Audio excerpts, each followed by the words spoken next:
Dukung dakwah ini terus mengudara. Kajian gratis ini berjalan atas izin Allah dan dukungan tulus dari Anda. Bersama kita sebarkan kebaikan seluas-luasnya. Yuk jadi bagian dari tim kebaikan kami dengan mendukung operasional dakwah. Jazakumullahu khairan kasiron. Bismillahirrahmanirrahim. Alhamdulillahirabbil alamin. Allahumma shalli wa sallim wa barik ala Muhammad wa ala ali Muhammad. Allahumma anfa'na bima 'allamtana wa 'allimna ma yanfa'una wa zidna 'ilma. Wa barik lana fi 'ilmina warzuqna al-ikhlasa fil qawli wal 'amali kamila wa 'ilman nafi'an la yunsa wa tawfiqan da'ima wa sihhatan wa yaqinan wa afiyah. Allahumma aftah lana kulla khair wa yassir lana kulla umur. Allahumma ansuril mujahidin warhamil mustad'afin wa dammir a'da'ad-din wa tmis 'ala amwalihim. Amin ya rabbal alamin. Alhamdulillah kaum muslimin rahimakumullah. Kita lanjutkan pengajian hadis dari kitab Umdatul Hukam. Dan kita masih membahas dalam bab tentang pemberian. Pada hadis 229 dalam kitab saya, An Nu'man bin Bashir radhiyallahu taala anhu, anna abahu, bahwasanya bapaknya yaitu Bashir, atabihi, datang bersama Nu'man kepada Rasulullah sallallahu alaihi wasallam. Faqala, lalu dia mengatakan, inni, sesungguhnya aku, nahaltu, saya berikan, ibni hadha, kepada anakku ini, yaitu Nu'man, ghulaman, seorang budak, kanali, milik saya. Maka bersabdalah Rasulullah sallallahu alaihi wasallam, akulla, apakah setiap waladika, anakmu, nahaltahu, kamu berikan kepadanya, mithla hadha, semisal ini, yaitu semuanya dikasih budak satu-satu. Faqala, maka dia mengatakan, la, tidak, ini khusus Nu'man karena anak kesayangan. Maka Rasulullah sallallahu alaihi wasallam bersabda, fa'arji'hu, maka kembalikanlah dia, tarik kembali pemberian itu. Wa fi lafdhin, dalam lafal yang lain, fantalaba abi, pergilah bapakku, ilan nabi, kepada Nabi sallallahu alaihi wasallam, liyushhidahu, untuk mempersaksikan kepada beliau, ala sadaqati, terhadap sedekah kepada saya tadi. Maka Rasulullah bertanya, afa'alta, apakah engkau lakukan hadza, seperti ini, biwaladika kullihim, dengan anakmu semuanya? Maka dia mengatakan, la, tidak. Maka Rasulullah bersabda, ittaqullah, takwalah kepada Allah, wa'dilu, dan adillah, baina auladikum, di antara anak-anak kalian. Faraja'a abi, lalu bapakku pulang, faradda, lalu mengembalikan tilka sedekah, sedekah tadi, yaitu ditarik lagi. Hadis ini muttafaqun alaih, dan di dalam riwayatnya Imam Muslim dikatakan Rasulullah bersabda, fa ashhid, persaksikanlah, ala hadza, atas pemberian ini, ghairi, kepada selain saya. Kemudian beliau bersabda, ayasurruka, apakah kamu menyenangkan pada kamu, ayyakunu, bahwasanya adalah mereka anak-anak, laka, kepada engkau, fil birri, dalam bab bakti, sawaan, sama. Apakah kamu ingin semua anakmu berbakti? Qala, dia mengatakan, bala, ya. Qala, beliau bersabda, fala idzan, kalau begitu jangan. Jangan maksudnya jangan ngasih hanya satu orang saja. Kaum muslimin rahimani wa rahimakumullah, hadis ini menunjukkan bahwa adil di dalam pemberian kepada anak hukumnya adalah wajib. Bapak punya 5 anak, ngasih hanya 1 anak, ini enggak adil. Lah yang 4 gimana? Kan sama-sama anakmu, kenapa yang dikasih cuma 1? Yang dikasih 5. Anak pertama menikah, dikasih rumah. Anak kedua menikah, kasih rumah. Anak ketiga menikah, kasih rumah. Nah, terus anak keempat dan kelima, kalau nggak dikasih, ini berarti nggak adil. Karena sama-sama anak, harus adil. Karena itu kalau tidak mampu ngasih semuanya, maka jangan dikasih satu-satu seperti tadi. Tapi kalau mampu ngasih semuanya, silakan kasih satu-satu. Oh ya, saya punya 5 rumah, anak saya 5, nah, kasih satu-satu silakan. rumahnya cuma 3, anaknya 5. Yang dikasih, yang nikah 3 pertama, yang 2 gak dikasih. Ini gak adil, Pak. Maka semuanya harus dikasih ya, supaya adil. Nah, sekarang hukumnya adil ini apa? Diperselisihkan oleh para ulama. Pendapat mayoritas mengatakan sunnah, pendapat sebagian mengatakan wajib. Saya mengikuti pendapat yang mengatakan wajib. Kenapa? Karena 2 hal. Yang pertama, di sini Nabi mengatakan takwalah kepada Allah dan adillah. Berarti tidak adil, tidak takwa. Kunci masuk surga kan takwa kan? Nah, tidak takwa berarti nggak bisa masuk surga. Nggak adil berarti nggak boleh, berarti dosa. Dalil yang kedua, karena di sini Nabi memerintah wa'dilu, adillah, perintah. Hukum asal perintah itu wajib. Maka kalau dikatakan sunnah, harus ada dalil yang melanjutkan bahwa perintah ini sunnah. Mana dalilnya sunnah, mana? Saya tidak mengetahui dalilnya sunnah. Maka ini pendapat yang saya pilih adalah wajib berbuat adil di dalam pemberian kepada anak-anak. Yang tidak wajib adil itu yang tidak tampak, Pak, dalam hati. Ini nggak wajib adil. Ayah saya punya 8 anak dari 1 ibu saya. Saya yakin ayah saya kepada anak-anaknya yang jumlahnya 8, saya salah satunya, itu saya yakin sayangnya atau cintanya beda, Pak. Mungkin kepada saya biasa-biasa, karena saya orangnya ya biasa-biasa. Saya punya adik yang lebih perhatian sama bapak, sama ibu. Ya otomatis bapak ibunya lebih senang, ya kan? Wajar itu.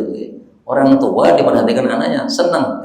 Nah, sehingga hatinya lebih cenderung, nggak masalah, nggak dosa kayak begini. Kalau dalam bab yang zahir maka harus adil. Ini anakmu 5, semuanya dikasih semuanya. Nah, kemudian cara adilnya gimana? Cara adilnya sesuai dengan kebutuhan. Misalnya anak pertama sudah SMA, dikasih uang jajan setiap hari 10.000 misalnya. Kemudian adiknya yang SMP dikasih 7.000. Adiknya yang SD kelas 6 dikasih 5.000. Adiknya yang TK dikasih 2.000. Ini enggak sama rata, enggak apa-apa, karena sesuai dengan kebutuhan. Yang sudah gede memang butuhnya lebih banyak. Mungkin makan yang dimakan lebih banyak, kemudian buku yang dibayar lebih mahal. Nah, maka diberikan sesuai dengan kebutuhan masing-masing.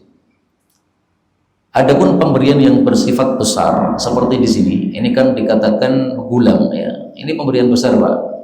Budak itu zaman dulu sekitar harganya 100 juta, 200 juta. Ini pemberian besar. Nah, adapun pemberian yang besar di sini harus adil, dan para ulama berselisih pendapat adilnya caranya gimana. Ada yang mengatakan adil itu dibagi sama rata. Sehingga kalau anak pertama dikasih budak nilai 100, anak kedua juga dikasih budak nilai 100. Meskipun ini laki sama perempuan. Dibikin sama. Pendapat yang kedua, dan ini yang saya pilih, bahwasanya adilnya disesuaikan dengan pembagian warisan. Dalam pembagian warisan Allah sudah menentukan anak perempuan jatahnya separuh anak laki-laki. Lidzakari mithlu hadzil unthayain. Lidzakari untuk anak laki-laki mithlu hadzil unthayain, semisal bagiannya 2 perempuan. Ini sudah seadil-adilnya pembagian, karena langsung dari langit. Yang membagi seperti ini dari langit, dari Allah. Sehingga inilah yang paling adil. Nggak ada yang lebih adil daripada yang dilakukan oleh Allah. Salah satu sifat Allah itu adalah al-adil, yang maha adil. Berarti inilah yang adil. Ini pendapat yang saya ikuti. Apalagi di masa sekarang, di mana orang sudah banyak yang tidak tertarik dengan syariat Islam. KTP-nya Islam, tapi disuruh pakai jilbab, nggak mau. KTP-nya Islam, tapi disuruh bagi warisan sesuai Quran, tidak mau. Nah, ini kalau dibiarkan, nanti anak laki-laki dikasih sama dengan anak perempuan, akhirnya yang tidak suka syariat Islam, sebelum dia mati, nanti akhirnya hartanya dibagi-bagi sama anaknya. Karena dia khawatir, kalau saya mati belum dibagi, nanti akan dibagi sesuai syariat, anak laki-laki saya dapat double daripada anak perempuan, padahal anak perempuannya lebih dia cintai. Nah, akhirnya diakali oleh dia, udah kalau gitu sebelum saya mati tak bagi aja sama rata. Itu kalau mengikuti pendapat yang membagi sama rata, akhirnya bisa terjadi sikap yang tidak baik seperti itu ya, menyelisih syariat dengan cara kemudian membagi sebelum mati. Kita ambil beberapa faedah.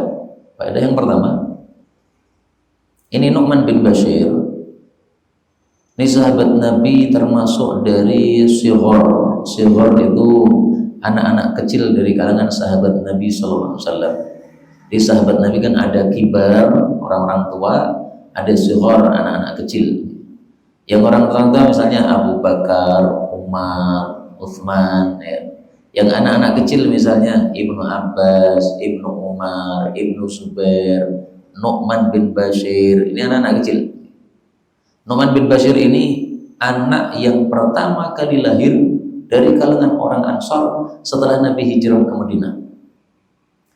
Yang selevel dengan Nu'man adalah Ibnu Zubair. Dia adalah anak yang pertama kali lahir dari kalangan Muhajirin setelah Nabi hijrah ke Madinah. Maka usianya ini selevel antara Abdullah bin Zubair dengan Nu'man bin Bashir. Ketika Nabi wafat, usianya sekitar 10 tahun, masih anak-anak. Nah, anak ini sangat dicintai oleh bapaknya sehingga dikasih budak, tapi ternyata Nabi menolak. Enggak ya, karena kamu tidak adil, saya tidak mau menjadi saksi untuk pemberian ini. Faedah berikutnya, dalam hadis ini Nabi mengatakan arji'u, tarik kembali pemberian kamu. Kamu sudah kasih anakmu, tapi ternyata kamu tidak adil, tarik lagi. Di sini diambil pelajaran bahwa kalau sudah ditetapkan satu hukum yang salah, maka hendaklah diralat hukumnya. Misalnya nih, ada pernikahan, tapi pernikahannya tidak sah. Misalnya pernikahan tanpa wali. Syaratnya pernikahan kan harus ada wali bagi si perempuan, harus ada 2 orang saksi. Nah, ini nikah tanpa wali, berarti tidak sah. Kalau tidak sah gimana? Diudari, pernikahannya dibatalkan. Supaya sah gimana? Ulangi lagi. Kalau tidak diulangi, berarti 2 orang suami istri ini hidup bertahun-tahun, jatuhnya jadi pelacur. Karena ini hubungannya belum sah. Meskipun mungkin sudah ada catatan orek-orekannya ya, bukunya sudah ada. Tapi kalau tidak sesuai syariat, walinya tidak datang, itu berarti tidak sah pernikahannya, itu batal di hadapan Allah Subhanahu wa taala. Faedah berikutnya, dalam hadis ini Nabi diminta untuk menjadi saksi, liyushhidahu. Dia datang untuk meminta Nabi, tolong ya Rasul, ini anak saya kasih budak, ini engkau saksinya.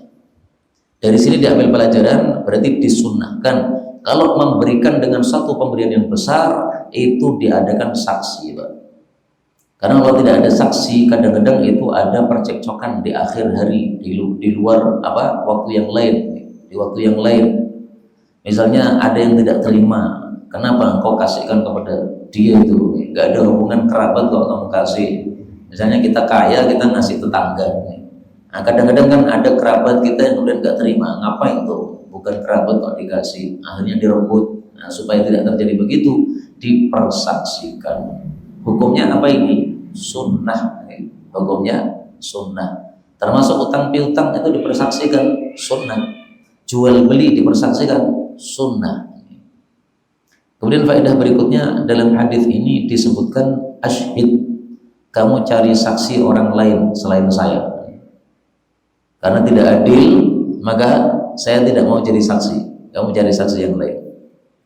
Inilah kalimat yang menyebabkan para ulama berselisih pendapat menjadi 2 pendapat.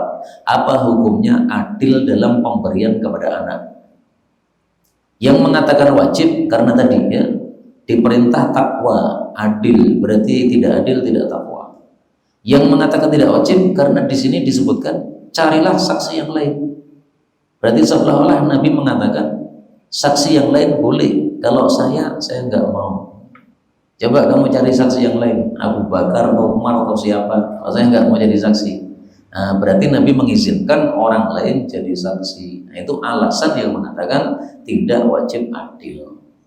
Tapi kalau menurut saya ini alasan tidak tepat. Kenapa?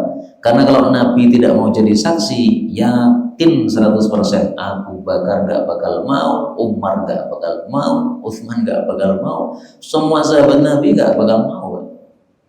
Sahabat Nabi itu sangat cinta sama Nabi. Apa yang dilakukan Nabi itu ditiru semuanya kok. Rasulullah pakai cincin emas, para sahabat ikut-ikutan pakai cincin emas. Nabi kemudian melepas cincin emasnya. Ini sekarang emas haram, semuanya langsung lepas, Pak. Taruh. Begitu besoknya Nabi pakai cincin perak, rame-rame sahabat pakai cincin perak. Terus cincin peraknya Nabi ada tulisan Muhammadun Rasulullah. Muhammadnya di atas ya, bawahnya Rasul, bawahnya Allah. Jadi yang paling bawah Allah, paling atas Muhammad.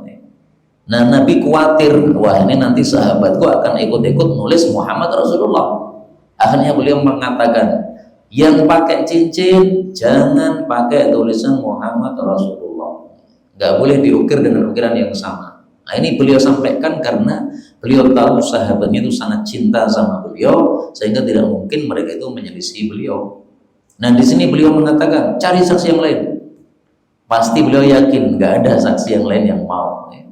Nabi tidak mau, sahabat yang lain pasti tidak mau. Kemudian faedah yang terakhir di sini dikatakan, apakah kamu mau anak-anakmu semuanya sama-sama bakti? Dia mengatakan iya. Ini menunjukkan apa? Kalau bapak kepada anak tidak adil, nanti anak kepada bapak tidak akan bakti rata. Kalau pengen baktinya rata, adil.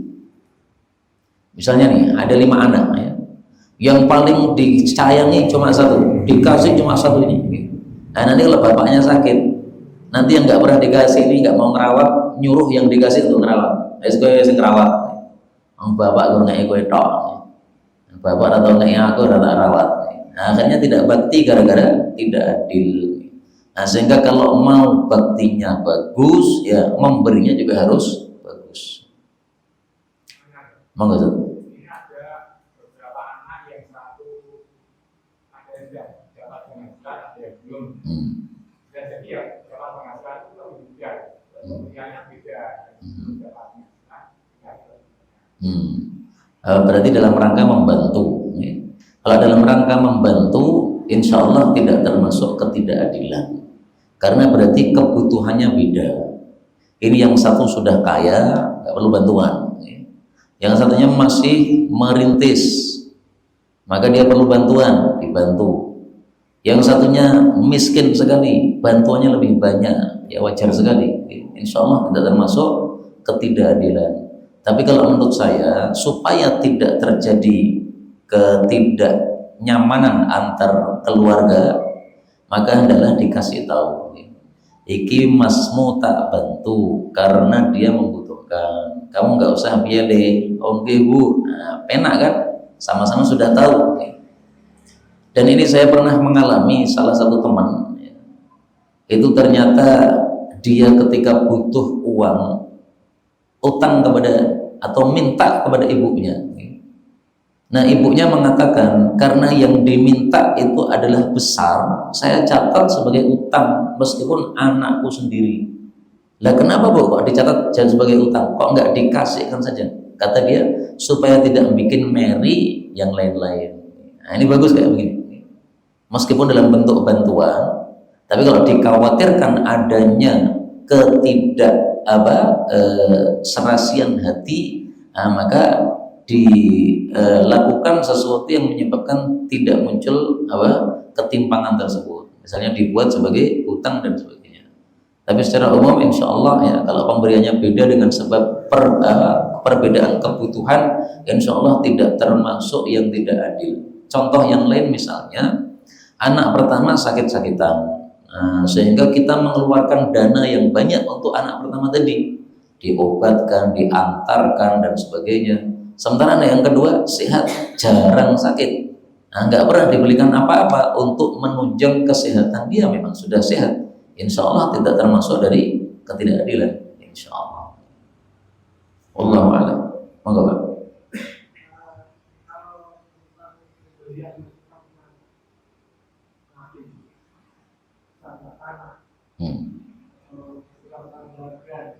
Apa? Pernah berharga Mm-mm. itu apa bisa dikategorikan bukan? Iya, pemberian itu namanya hibah. Hibah itu bahasa Arab, kalau bahasa kita pemberian. Maka pemberian yang besar, nah, maka hendaklah sifatnya adil. Karena kalau tidak adil tadi akan menimbulkan ketidaksenangan antara satu dengan yang lain. Namanya hibah. Ya. Kalau pemberian misalnya dinikah, misalnya ada 5 anak, ya, anak yang 2, 3, 1, 2, 3 itu benar-benar masih mampu membiarkan masyarakat yang tinggi. Kemudian yang akhir-akhir itu tidak kebagian, tidak mampu membiarkan. Itu apakah juga berarti itu pemberian tetap itu yang tidak adil? Kalau tidak mampu lagi, ya berarti sudah la yukallifullahu nafsan illa usaha. Tinggal dikondisikan saja bagaimana supaya tidak terjadi ketimpangan antar anak satu dengan yang lainnya. Nah, misalnya kita mengatakan, mohon maaf nak, ini mbak-mbakmu sudah tak kuliahkan semua. Gini jatahnya kamu kuliah, saya sudah nggak bisa lagi. Dulu bisnisnya lancar, sekarang bisnisnya macet. Misalnya begitu nih.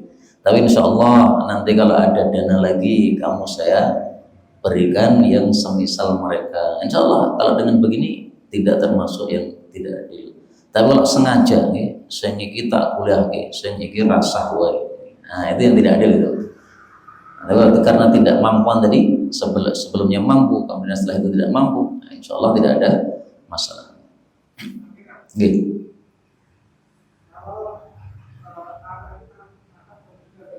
Iya. Anak yang satu kebelakangan, kemudian anak yang kedua, anak ketiga itu mereka sedalam utamanya. Nah itu pembagian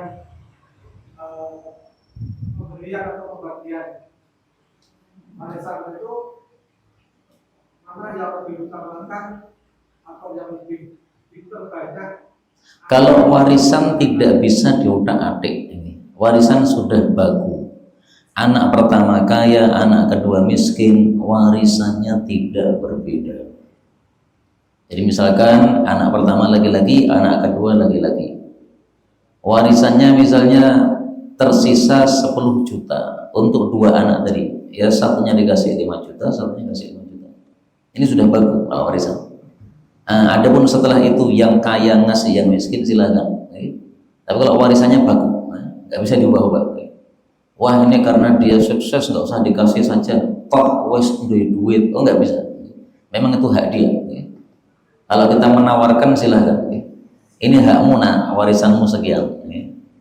Tetapi kamu sudah kaya. Kalau kamu mau ngasih ke adik-adik yang masih membutuhkan silakan. Nah, paling ibunya ngomong begitu. Kalau langsung merebut nih, gue rasa dikai warisan nggak bisa, itu hak dia. Gitu. Anak laki-laki itu tetap semua hartanya milik anak laki-laki. Dan perempuan yang lain-lain yang nomor 1 juga tidak dikasih. Zaman dulu itu Pak, sudah terlanjur. Kalau sudah terlanjur dan hartanya sudah habis ya sudah. Tapi kalau hartanya masih, maka hendaklah diberikan haknya. Misalnya saya sebagai kakak paling tua, semua harta bapak kasihkan saya. Sebelum saya ngaji belum paham. Adik-adik saya nggak ada yang dapat bagian. Nah setelah ngaji loh, Pak ini salah ini. Nah kalau hartanya masih silahkan dikasih. Ini dek jatahmu dulu tak ambil karena saya nggak paham. Sekarang saya sudah paham nih, saya berikan. Kalau sudah hilang ya sudah Pak, udah baju dimakan, udah jadi tai, gimana lagi? Ya? Nasi sudah jadi bubur. Jadi afallahu amma salaf, Allah memaafkan apa yang sudah terlewat. Tapi yang belum terlewat, jangan sekali-kali menyelisih aturan Islam. Baik kita lanjutkan nih. Bolehkah kita kalau memberi, kemudian kita tarik lagi? Nah, ini yang kita bahas pada hadis 230.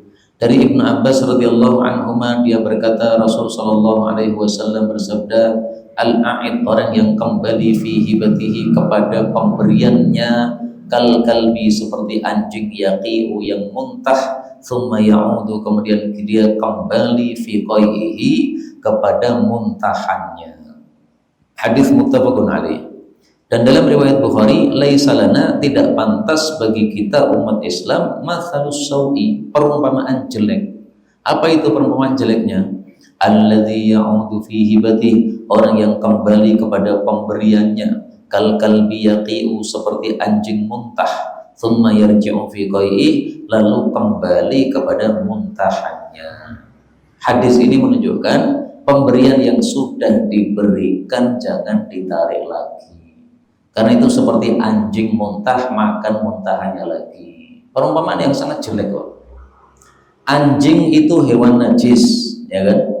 Muntahan itu menurut ulama madhab Syafi'i juga najis. Ini gabung najis dengan najis. Hewannya najis, muntahnya najis, digabungkan dalam satu berarti jeleknya bukan main. Tapi saya jujur ini masalah khilafiyah. 4 madhab, 3 madhab mengatakan kembali menarik pemberian haram. 1 madhab yaitu madhab Hanafi mengatakan boleh, tidak haram. Alasan mereka katanya karena kal-kalbi, karena diserupakan anjing, anjing tidak punya dosa karena anjing tidak berakal, berarti tidak berdosa. Nah, itu alasan mereka. Tapi alasan ini kurang tepat. Kenapa? Karena pada hadis yang berikutnya Nabi mengatakan tidak pantas bagi kita umat Islam punya perumpamaan yang jelek. Jadi perumpamaan jelek itu jangan ada pada diri kita, alias jangan dilakukan. Dan ada hadis yang lebih jelas lagi. Ini hadisnya lebih jelas. Kalau membaca hadis ini pasti yakin haram. La yahillu, tidak halal. Berarti apa? Haram untuk seseorang memberikan satu pemberian atau menghibahkan satu hibah lalu dia kembali menarik lagi, tidak boleh. Yang boleh cuma satu, apa itu? Illal walid, kecuali bapak fima yu'ti waladah, kalau dia ngasih anaknya ditarik lagi boleh. Nabi menyebutkan bapak, tapi para ulama mengatakan ibu juga sama.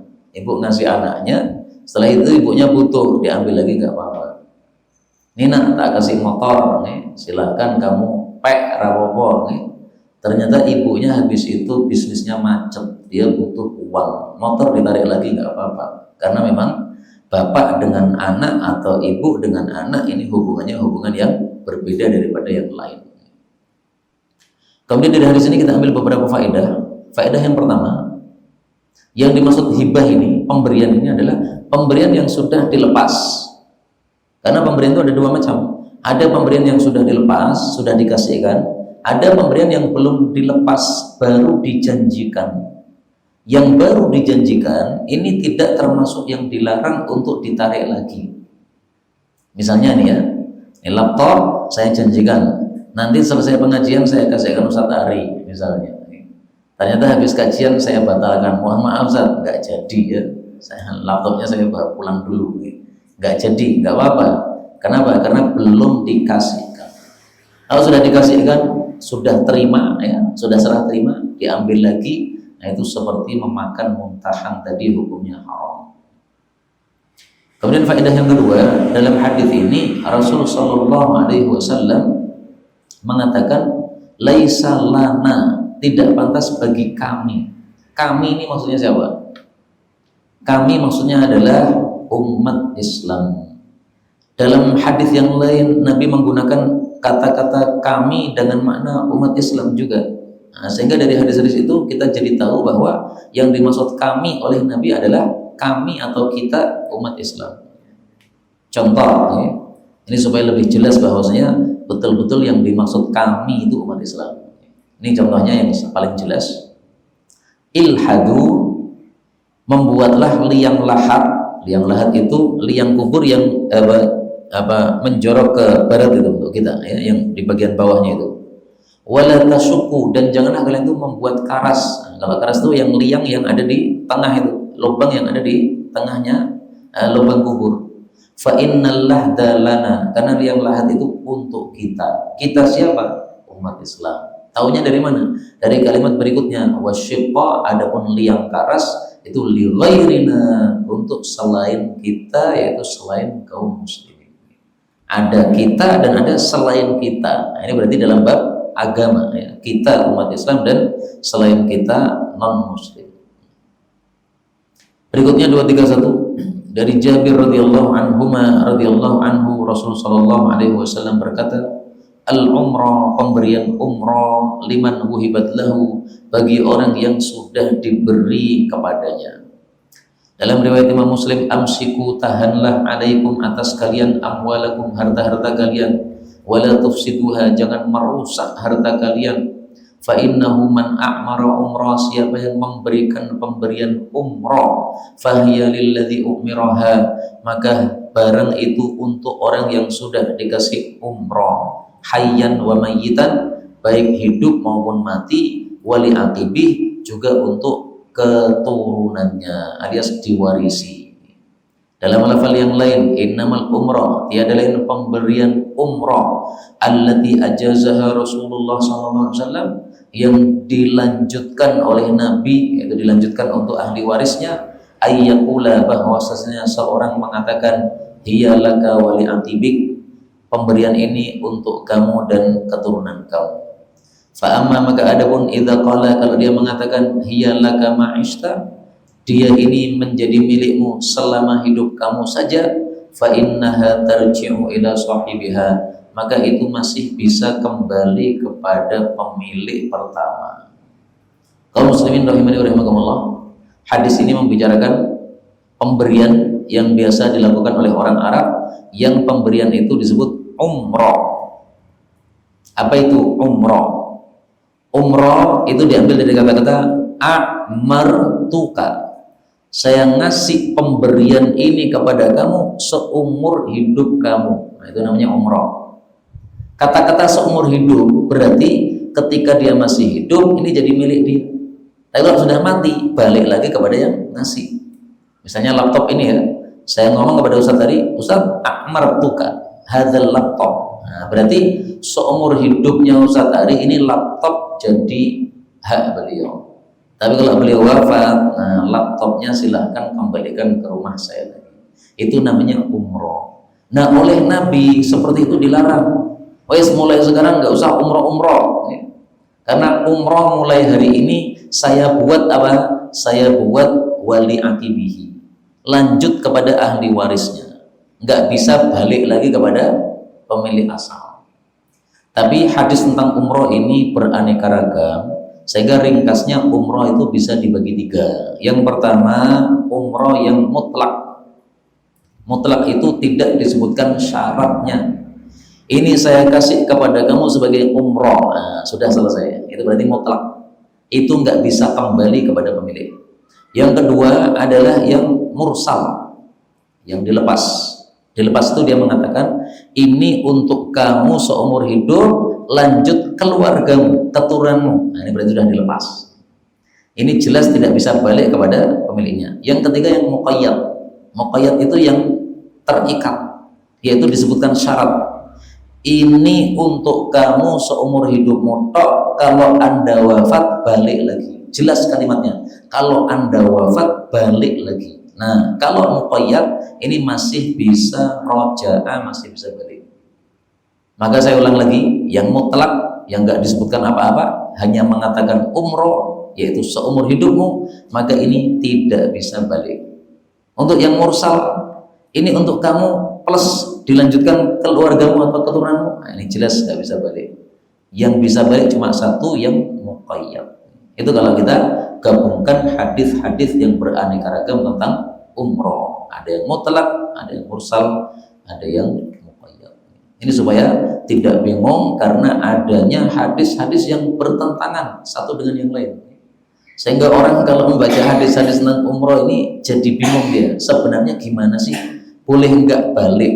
Sebagian mengatakan boleh balik, sebagian mengatakan tidak boleh balik.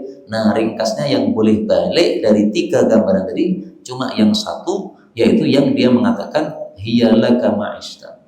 Ini hanya untuk kamu seumur hidup kamu, Kalau kamu mati silahkan balikkan kepada saya. Kalimatnya jelas, akadnya jelas, maka kembali kepada pemiliknya. Ada yang semisal dengan umroh, namanya rukbah. Rukbah ini juga kebiasaan orang Arab. Diambil dari kata-kata muraqabah. Muraqabah itu saling nunggu. Yaitu seseorang mengatakan, ini laptop saya berikan kepada engkau sebagai rukbah. Kalau saya mati duluan, maka laptop menjadi milik kamu. Kalau kamu mati duluan, maka laptop balik kepada saya. Nah, jadi satu sama lain saling nunggu matinya dulu-duluan mana, Pak? Kalau kamu mati dulu, nah, nanti balik saya. Kalau saya mati dulu, silahkan kamu miliki lanjutnya. Nah, itu juga dibatalkan oleh Nabi. Mulai sekarang jangan rukbah-rukbah. Yang melakukan rukbah tidak bisa balik. Nah, maka dua adat jahiliyah ini, umroh sama rukbah, dibatalkan oleh Nabi. Maksudnya jangan dilakukan lagi. Beliau menganggap sebagai apa? Sebagai tufsiduha, merusak harta. Merusak harta maksudnya harta yang mestinya milik kamu jadi bukan milik kamu lagi. Nah, merusak begitu. Dan biasanya itu pemberiannya besar-besar, Pak. Rumah, kemudian budak, ya, pokoknya yang mahal-mahal. Kalau hanya pemberian kecil-kecil ya mungkin tidak akan merugikan ya. Misalnya ngasih laptop second, nah itu enggak masalah ya, karena harganya berapa sih ya. Kalau ngasih rumah, nah itu bisa cekcok nanti antara keluarga pemberi dengan keluarga yang diberi. Yang diberi sudah kadung pakai nyaman, tiba-tiba ditarik kembali, enggak terima. Nah, keluarga yang ngasih nggak terima, wong itu memang miliknya bapaknya dulu. Nah, sehingga terjadi percekcokan, itulah yang menimbulkan hadis ini kemudian disabdakan oleh Rasulullah Sallallahu Alaihi Wasallam. Ini yang dapat kita bicarakan betul dari Allah. Kalau ada salahnya, astagfirullahaladzim.